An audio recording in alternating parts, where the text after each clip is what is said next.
Class 12 के board से पहले बच्चों को सबसे ज़्यादा जो सेक्शन परेशान करता है वो है केमिस्ट्री का ऑर्गेनिक केमिस्ट्री वाला पोर्शन। क्यों? क्योंकि बच्चे जैसे ही उसके एनसीईआरटी उठाते हैं तो उनको कुछ समझ ही नहीं आता है कहाँ से शुरू करें, कैसे पढ़ें, कैसे एनसीईआरटी को समझें, कैसे उसके लंबे लंबे पैराग्राफ से नोट्स बनाएं। तो आज हम लोग क्या करने वाले हैं, आज हम लोग एनसीईआरटी के एक चैप्टर उठाने वाले हैं क्लास 12 का, hello alkenes and hello arenes. उसको हम लोग पॉइंट बाय पॉइंट पढ़ेंगे और ये समझेंगे कि इससे हमें किस तरीके से नोट्स बनाने हैं, नोट्स में किन पॉइंट्स को लिखना है, किन पॉइंट्स को नहीं लिखना है। सबसे पहले तो haloalkanes and haloarenes क्या होता है उसके बारे में स्टार्टिंग में थोड़ा सा एनसीईआरटी ने एक लंबे से पैराग्राफ में कुछ कुछ चीजें बताई हैं। ठीक है, तो हमारे काम की जो भी चीजें हैं वो हम लोग यहाँ पे नोट्स में लिख लेंगे। हेलो एल्केन्स और हेलो अरीन्स क्या होता है? हेलो एल्कीन को हम लोग क्या बोल सकते हैं? Alkyl halide. मतलब अल्काइल के ऊपर अगर हेलोजन लगा होगा तो उसे क्या बोलेंगे? Alkyl halide. ठीक है, तो जिस कार्बन पे हेलोजन लग रहा है वो कार्बन क्या होनी चाहिए?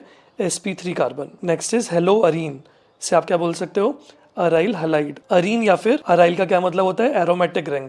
इसका मतलब क्लोरीन या फिर कोई भी हेलोजन अगर एरोमेटिक रिंग से डायरेक्टली जुड़ा हुआ है तो आप उसे क्या बोलोगे? हेलो अरीन। उसके बाद एनसीईआरटी में क्या दिया हुआ है? क्लासिफिकेशन। तो यहाँ से लेके ये काफ़ी सारा क्लासिफिकेशन दिया हुआ है हलाइड्स का, कि हलाइड्स कितने कितने टाइप के हो सकते हैं ना। तो हम लोग इसको सिंपल तरीके से लिखते हैं। सबसे पहले तो होता है अल्काइल हलाइड, मतलब अल्काइल ग्रुप के ऊपर हलाइड लगा हुआ है। देन क्या होता है? Allylic halide. अलाइलिक हलाइड मतलब अलाइलिक कार्बन के ऊपर अगर कोई हलाइड जुड़ा हुआ है तो हम बोलेंगे अलाइलिक हलाइड। अलाइलिक कार्बन क्या होता है? डबल बॉन्ड की बाजू वाला जो कार्बन होता है उसको अलाइलिक कार्बन बोलते हैं और उससे जुड़े हुए हलाइड को क्या बोलेंगे? Allylic halide. Next is benzylic halide. तो बेंजाइलिक कार्बन के साथ जुड़ा हुआ हलाइड। बेंजाइलिक कार्बन क्या होती है? बेंजीन के बाजू वाले कार्बन को बोलते हैं benzylic carbon. Then vinylic halide. तो विनाइलिक कार्बन के साथ जुड़ा हुआ हलाइड। विनाइलिक कार्बन क्या होती है? डबल बॉन्ड वाले कार्बन को बोलते हैं विनाइलिक कार्बन। ठीक है, देन अराइल हलाइड। मतलब अराइल का मतलब क्या होता है? Aromatic ring. तो एरोमेटिक रिंग के कार्बन के साथ जुड़ा हुआ हलाइड को क्या बोलेंगे? Aryl halide. तो हमने डिफरेंट टाइप्स ऑफ हलाइड्स देख लिया। अब देखो यहाँ पे बीच में एनसीईआरटी ने क्या दिया था? 1 डिग्री, 2 डिग्री, 3 डिग्री हलाइड्स, इसके बारे में थोड़ी सी इन्फॉर्मेशन दी हुई थी इस क्लासिफिकेशन में। तो हमने क्या किया, उसको नेक्स्ट पेज में लिख लिया, डिग्री ऑफ हलाइड्स। किसी भी हलाइड की डिग्री कैसे निकालते हैं? आपसे मान लो पूछा गया कि इस क्लोरीन की डिग्री निकालो, तो आपको क्या करना है ना, जिस कार्बन के साथ वो क्लोरीन जुड़ा हुआ है आपको उसकी डिग्री निकालनी है।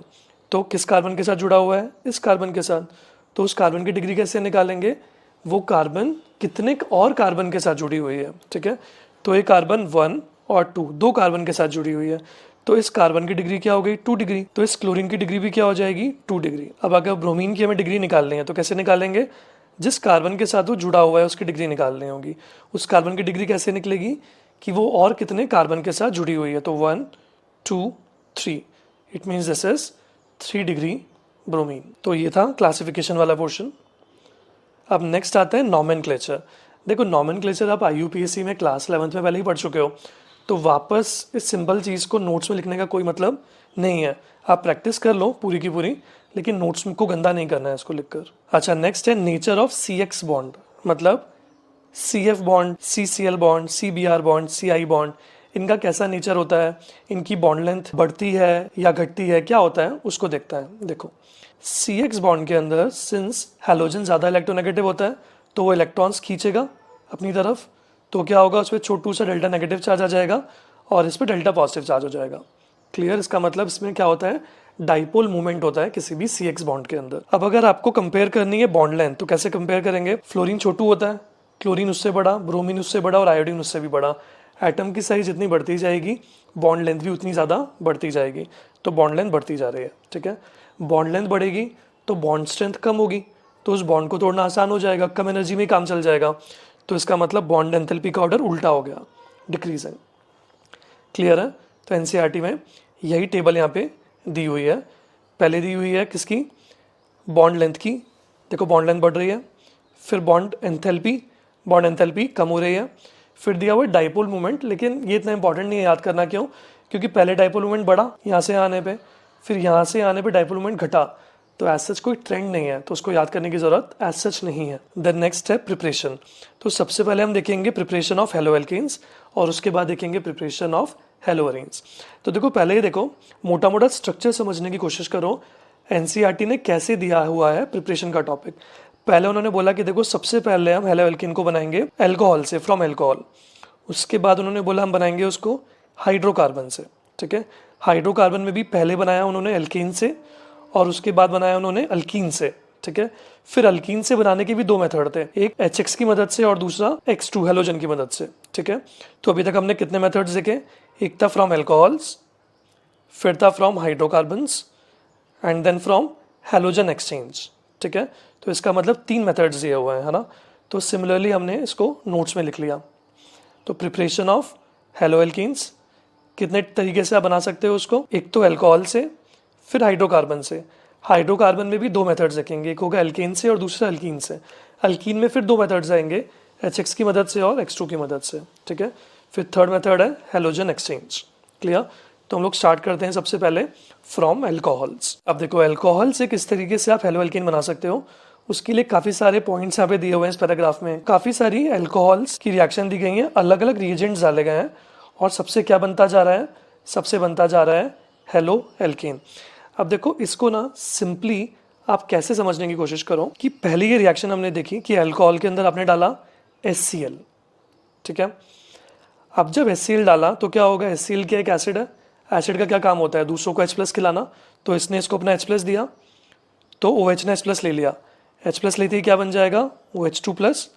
अभी अच्छा लीविंग ग्रुप बन गया है क्योंकि ऑक्सीजन पे पॉजिटिव चार्ज आ गया है, तो ये अपने इलेक्ट्रॉन्स यहाँ से लेके भाग जाएगा, करेक्ट। जैसे वो भाग गया तो क्या बन गया, R+ बन गया कार्बोकेटायन, करेक्ट। उस R+ के ऊपर ये Cl- आके अटैक कर देगा तो क्या बन जाएगा, RCl। तो ये रिएक्शन यहाँ पे NCERT में दी हुई है, क्लियर। ये फर्स्ट वाली रिएक्शन,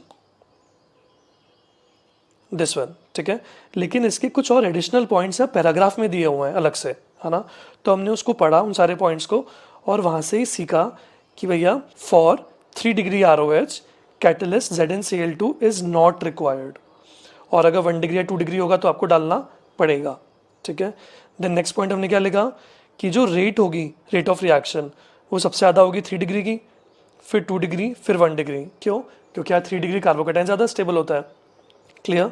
तो उस पैराग्राफ में, लंबे से पैराग्राफ में जो काम के पॉइंट्स दिए हुए थे वो हमने यहाँ पे इस तरीके से लिख लिया, ठीक है।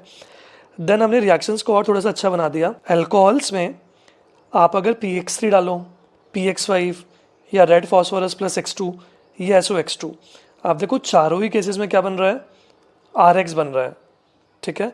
अब सबके बस बाय प्रोडक्ट्स अलग अलग हैं, तो हमने रिएक्शंस को प्रॉपरली ऑर्गेनाइज कर लिया है, क्लियर। अब एक इंपॉर्टेंट पॉइंट यहाँ पे आता है जो कि इस पैराग्राफ में दिया हुआ है, वो ये दिया हुआ है कि SOCl2 वाली रिएक्शन में ये जो दो प्रोडक्ट्स बन रहे हैं ये गैसेस बन रहे हैं। क्योंकि ये प्रोडक्ट्स गैसेस बन रहे हैं तो तुरंत उड़ जाएंगे, तुरंत उड़ जाएंगे तो हमको प्योर प्रोडक्ट मिल जाएगा, राइट। तो ये तो बहुत अच्छी बात है। इसलिए इन सारे मेथड्स में से सबसे अच्छा मेथड होता है लास्ट वाला। तो अगर कोई आपसे पूछे सबसे अच्छा मेथड लास्ट वाला ही क्यों है, SOCl2 वाला, तो आप क्या बोलोगे, भैया इसके दो रीजंस हैं। क्योंकि जो बाय प्रोडक्ट्स बन रहे हैं वो गैसेज हैं, SOCl2 और HCl, तो वो उड़ जाएंगी, वो उड़ जाएंगी तो आपको प्योर अल्काइल हैलाइड मिल जाएगा। पहला रीज़न तो ये आपने बताया।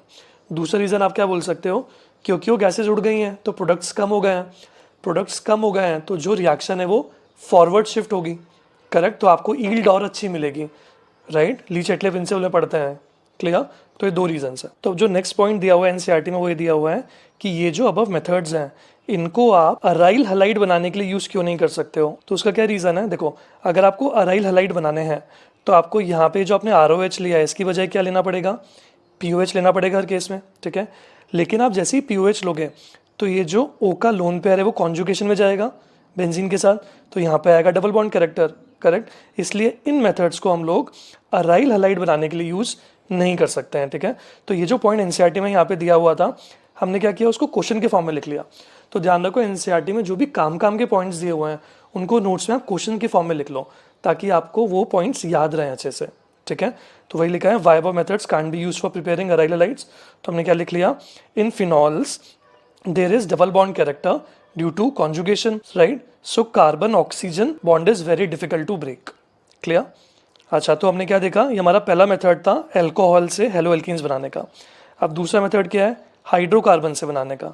हाइड्रोकार्बन से बनाने का पहला मेथड क्या दिया हुआ है, अल्कीन्स के अंदर आप फ्री रेडिकल सब्स्टिट्यूशन करा दो, ठीक है। तो हमने क्या किया, तो अल्कीन्स का हमने क्या करा दिया, फ्री रेडिकल सब्स्टिट्यूशन, मतलब हेलोजन के साथ रिएक्ट करा दो लाइट H हीट की प्रेजेंस में, ठीक है। तो हमें पता है हाइड्रोजन को रिप्लेस कर लेगा क्लोरीन, जितने भी डिफरेंट टाइप के हाइड्रोजन होंगे, राइट। तो टोटल 3 प्रोडक्ट्स मिल गए। क्लियर। क्लास 11th में आपने हाइड्रोकार्बन के चैप्टर में इसको पढ़ा हुआ है, तो वहां पे आपने इसको पढ़ा था हाइड्रोकार्बन की केमिकल रिएक्शन के तौर पे। यहाँ पे आप इसको पढ़ रहे हो अल्काइल हैलाइड की प्रिपरेशन के लिए, राइट। तो एक चैप्टर का रिएक्शन दूसरे चैप्टर का प्रिपरेशन बन जाता है, तो चीजें आपस में इंटरलिंक्ड है। क्लियर। तो हमने पहला मेथड देखा यूजिंग एल्कीन्स। अगर आपको अल्कीन्स की मदद से अल्काइल हैलाइड बनाना है तो 2 मेथड है। आपने एल्कीन लिया, उसमें आप HX डाल दो, तो क्या हो गया, जो आपका डबल बॉन्ड था वो यहाँ पे कूदा तो नेगेटिव चार्ज आया, उस नेगेटिव चार्ज ने H+ ले लिया तो H लग गया। जो पॉजिटिव चार्ज था कार्बोकेटायन, उसमें क्या किया, X- ने अटैक कर दिया, तो क्या मिल गया आपको, हेलो एल्केन मिल गया। क्लियर। ये भी आप पढ़ चुके हो क्लास 11th में हाइड्रोकार्बन्स के चैप्टर में, ठीक है। फिर जो काम के पॉइंट्स हैं उनको नोट में लिख लो। क्या क्या पॉइंट्स हैं कि भैया मार्कोवनिको प्रोडक्ट मिलता है, मतलब अगर आपको बिना मैकेनिज्म के तुरंत आंसर लिखना है तो आप क्या बोलोगे कि इन दोनों कार्बन में जिसके ऊपर ज़्यादा हाइड्रोजन आ रहा है उस पर चुपचाप से हाइड्रोजन लगा दो। क्लियर है। और बाजू वाले पे क्लोरीन लगा दो। तो क्लोरीन कहाँ पे लगाना है, जहाँ पे कार्बोकेटाइन ज़्यादा स्टेबल है।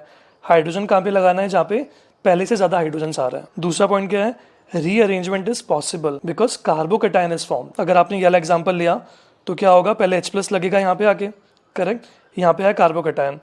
तो अगर रीअरेंजमेंट पॉसिबल है तो ज़रूर होगा, ठीक है।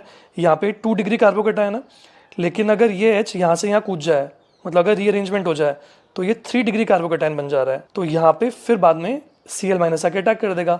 सो this is our final product. तो हमें हमेशा चेक करना है कहीं रीअरेंजमेंट तो नहीं हो रहा है। अब थर्ड इंपॉर्टेंट पॉइंट क्या है, कुछ पर्टिकुलर केस में एंटी मार्कोवनिको प्रोडक्ट बन जाता है।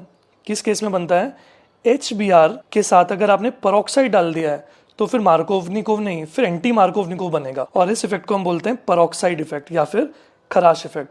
तो कब वैलिड होता है ये खराश इफेक्ट या पेरोक्साइड इफेक्ट, तभी लगता है जब आपने HBr लिया हो और HBr के साथ पेरोक्साइड डाला हो। HCl, HI उनके साथ नहीं लगता है, चाहे आप पेरोक्साइड डालो या ना डालो, ठीक है। तो देखो आपने HBr डाला अगर बिना पेरोक्साइड के तो नॉर्मल मार्कोवनिको प्रोडक्ट बना, मतलब जहाँ पे ज़्यादा H था वहीं पर ही जाके H लग गया। क्लियर। लेकिन अगर साथ में आपने पेरोक्साइड डाल दिया तो क्या होगा, एंटी मार्कोवनिको बनेगा, जहाँ पे कम H है वहाँ पे जाके H लगा। अच्छा, तो अल्कीन से बनाने का हमने पहला मेथड देखा था अभी, है कौन सा, एडिशन ऑफ HX वाला। अब अगला क्या है, एडिशन ऑफ X2 वाला। सिंपल है, आपने हेलोजन लिया CCl4 सॉल्वेंट में डाल के और अल्कीन के साथ इसका रिएक्शन करा दिया, तो क्या होगा, जो Br2 क्या करेगा, दोनों तरफ ऐड हो जाएगा। Clear, simple. इसको क्या बोलते हैं, विसिनल डाइब्रोमाइड। विसिनल क्यों, क्योंकि आजू बाजू वाले कार्बन पे दोनों लग रहा है, इसलिए क्या बोला, विसिनल, एक दूसरे के विसिनिटी में लग रहा है। क्लियर। तो अभी तक हेलो एल्केन्स को बनाने के हम लोग 2 मेथड्स देख चुके हैं।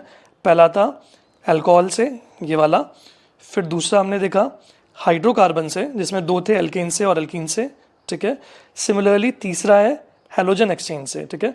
तो मैं इसको पढ़ा नहीं रहा हूँ क्योंकि यहाँ पे हमारा मेजर जो मोटो है वो ये देखना था कि किस तरीके से NCERT से आपको नोट्स प्रिपेयर करना है, उसके जो पैराग्राफ्स दिए हुए हैं उससे काम की चीजें उठानी है, और जो बहुत ही इंपॉर्टेंट पॉइंट्स हैं उसको क्वेश्चन की फॉर्म में लिख लेने का, ताकि दिमाग में वो चीज एकदम जाके छप जाए। क्लियर है। लेकिन इस तरीके से अगर आप NCERT को आप पढ़ोगे तो आप देखोगे 1-1.5 दिन में एक चैप्टर बहुत ईजिली आप तसल्ली से नोट्स भी बना लोगे, क्वेश्चन भी प्रैक्टिस कर लोगे और बहुत अच्छे से हो जाएगी आपकी NCERT। All the best.